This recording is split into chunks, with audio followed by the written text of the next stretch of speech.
So there's two approaches with finding tangents and normals. We could use parametrics, that's what we'll look at today, but we could also look at just the general Cartesian coordinates as normal. We'll look at that approach tomorrow. So using parametrics, so our tangent, there's our standard parabola. So remember, for all this extension parametric stuff, it's all based on the standard parabola where we're at the origin for the vertex. So x squared equals 4ay. Let's have a look at a random point. We'll give it the parameter p.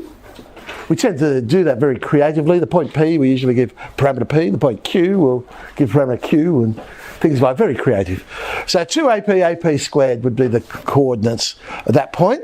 And we want to find the equation of the tangent. So now we go back to our calculus. And we remember, to find the equation of the tangent, we need two things.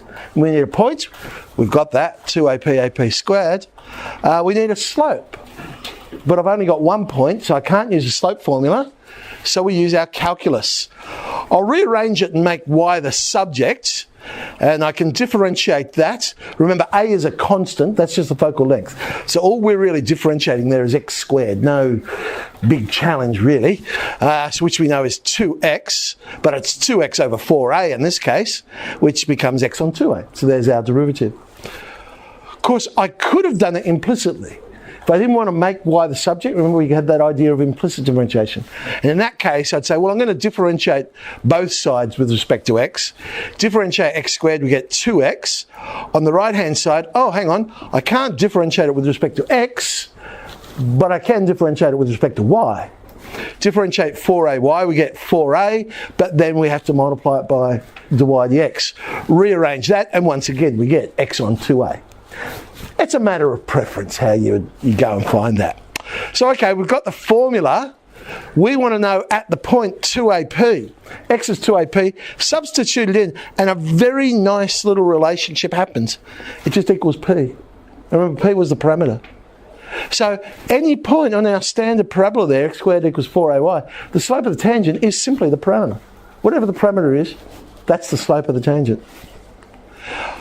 Now, another way I could have done it, I could have said, well, x is 2at, so dx to t is 2a.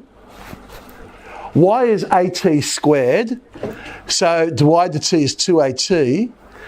To get dy dx, I'll go, well, that's dy to t times the t dx.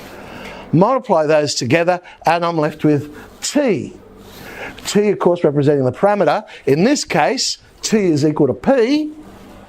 And so we get the slope of P. So there's yet a third way of coming up with the slope of the tangent.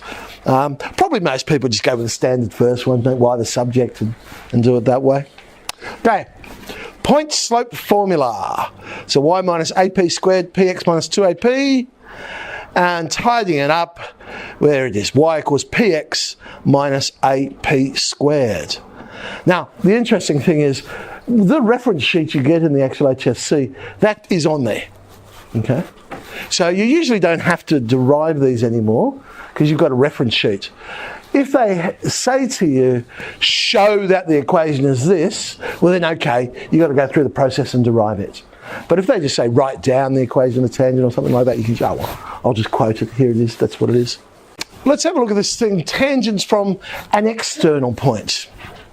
So again, here's our standard parabola. This time I've just made the focal length 1, so it's x squared equals 4y.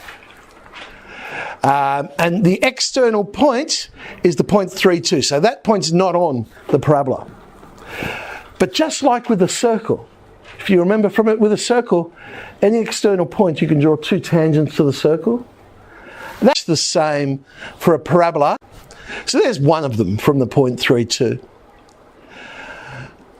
Now, I'll just give it its parametric coordinates. I'll call that point that I mean, I don't know what the point is. So I'll just call it some random point. I'll give it parameter p. In this case, remember, a is equal to 1. So it's 2p, p squared instead of 2ap, ap squared. And there's the second one that goes up there. That would meet at some other point as well. Let's call it q, 2q, q squared. So we know y is x squared on 4, differentiate that x on 2. So all I'm really doing is once again finding the equation of the tangent. And we end up with There it is. Same as we got before, except now a is equal to 1. Y is equal to px minus p squared is the equation of the tangent at p. However, I know that tangent goes through the point 3,2.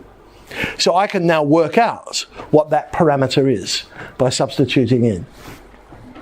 So 2 would equal 3p minus p squared. We end up with a quadratic. Well, that means I'm going to get 2 answers for p.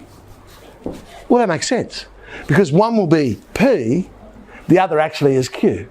So there are our 2 possibilities, our 2 points of contact. So when we solve that, we've got p equals 1 or p equals 2. I can now go back to my general equation there for the tangent, px minus p squared in, substitute in, and I get the equation of the 2 tangents. And so we know the 2 tangents are y equals x minus 1 and y equals 2x minus 4. So that's an example of a sort of problem you might see involving tangents and the parabola. Another problem they liked is, well, let's find the point of intersection of, so this time we don't know that external point. Let's find where 2 tangents intersect. So again, there's a random point, 2AP, AP squared and a tangent. So the first thing I would do is once again establish that the tangent is y equals px minus AP squared. So I won't go through the whole process again, but we'll establish that fact. Well, 2AQ. Now, once you've proven something once, this is the whole point of generalising.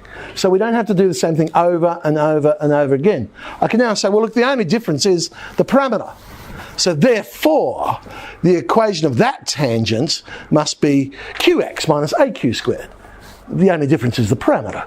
So instead of using p, I'm going to use q. I don't go and rederive the whole thing. All right, we want to find the point of intersection T. We do that via simultaneous equations. So conveniently, the coefficient of y is already the same, so it makes sense to eliminate the y's. Okay, p minus qx is a p squared minus q squared. But of course, p squared minus q squared is difference in 2 squares. In this case, I can just divide both sides by p minus q, because I know that will not equal 0. Because if it equaled 0, then p would equal q. Well, that means p and q are the same point, so therefore we don't have 2 tangents intersecting. P and q must be different. So I can divide by p minus q. It's impossible for that to equal 0. So the x value is a outside of p plus q. Substitute back in, and there's our y value. It works out very nicely, just a pq. So one's a times the sum of the parameters, that's the x value. The y value is a times the product of the parameters. I don't think that one's on the reference sheet. No, they haven't got that one on the reference sheet. So again, it might be one of those ones where they ask you to show that one, like that. Okay, well, the normal. You may remember from our calculus, the normal is at right angles to the tangent. So that's another importance line. So there's x squared equals 4ay, 2ap, ap squared. But this time, I want the equation of the normal. Right. Well, remember, we can work out the slope of the tangent at p is the parameter. So if that's the slope of the tangent, the slope of the normal must be the negative inverse of that. So minus 1 on p. Point slope formula, and we get this lovely expression. There it is. And we tend to write it this way. X plus py is equal to ap cubed plus 2ap. I mean, you could make y the subject, or you could put it in general form, I suppose. But anyway, that one is, I think, on the reference sheet. The normal, let me have a look. Yes, that is on the reference sheet, that one. Well, again, finding the points of intersection. Let's find the point of intersection of 2 normals. So there's the normal at p. Okay, first thing we do, let's go and show, there's the equation. X plus py is apq plus 2ap. Therefore, the equation for the q normal, I just swap the p's for q's, solve them simultaneously. We'll call the point of intersection n for normals. This time I'll eliminate the x's, that seems to make sense. Once again, I've got p minus q as a common factor, because we've got difference of 2 cubes there. That would be p minus q and so on. And we know p minus q can't equal 0. So it is possible to divide everything by p minus q. We end up with a y value of, it's not quite as neat as the tangent one where I could simply say, oh look, it's the sum or the product. It's a outside of p squared plus pq plus q squared plus 2. Subbing that back in to get the x value, and that one's a little bit nicer, minus apq, p plus q.